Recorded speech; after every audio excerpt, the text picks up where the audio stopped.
Hey everyone, I'm going to do a quick video today about electrostatics and material resistivity, and then also setting up the gun with the right amount of air. So I've got a couple samples of solvent here just to kind of prove a point. This is a resistivity meter. When you're doing an electrostatic test, you want to make sure that the solvent you're using or the paint you're using is actually going to work.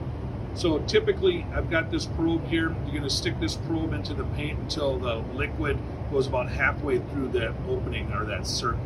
So I'm just going to dump it in there for now.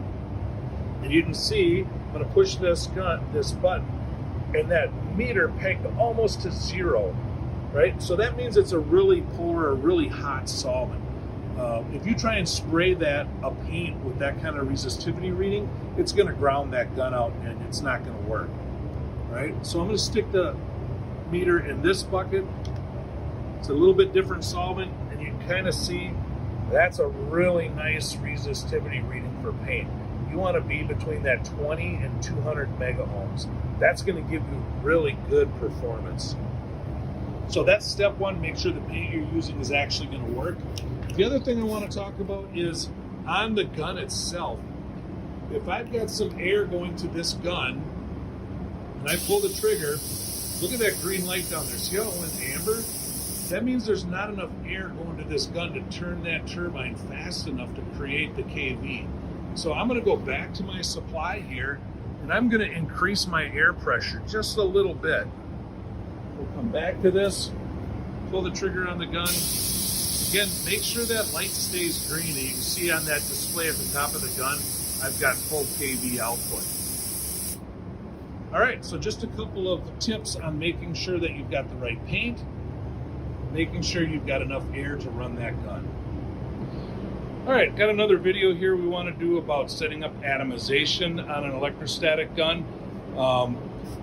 Just went through a little bit ago about how to make sure you get enough air to run the turbine in this gun. Again, make sure that light stays green. You've got a couple of adjustment knobs. One is your fan pattern adjust. The other is your atom adjust. The atomization air is going to give you control out at the air cap, all right?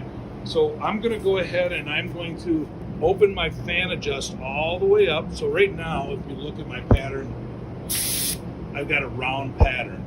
I'm going to open that all the way up, and we're going to get a flat pattern going. All right. Next thing I'm going to do is I've turned down my atomization at this knob. I'm going to do a quick pattern spray. I'll turn my electrostatics off for this.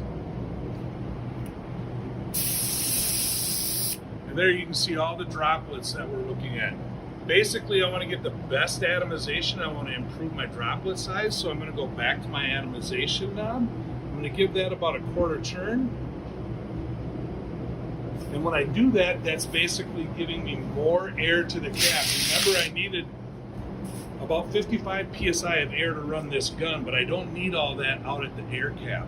So basically that restrictor knob is restricting how much air goes out to the cap. So I opened it up a little bit. I'm looking for better, smaller droplet sizes. And I'm basically going to continue to open this a quarter turn at a time until I don't see a droplet size improvement. Give this one more quarter turn. It's the wrong way. So I'm just going to continue again, quarter turn at a time, until I get good atomization.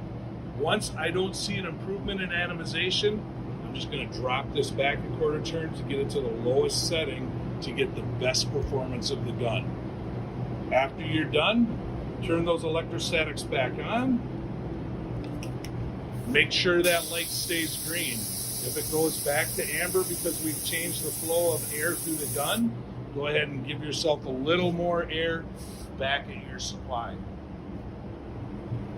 All right, so that was just quickly how to create atomization and get the best performance from the Pro XP electrostatic gun.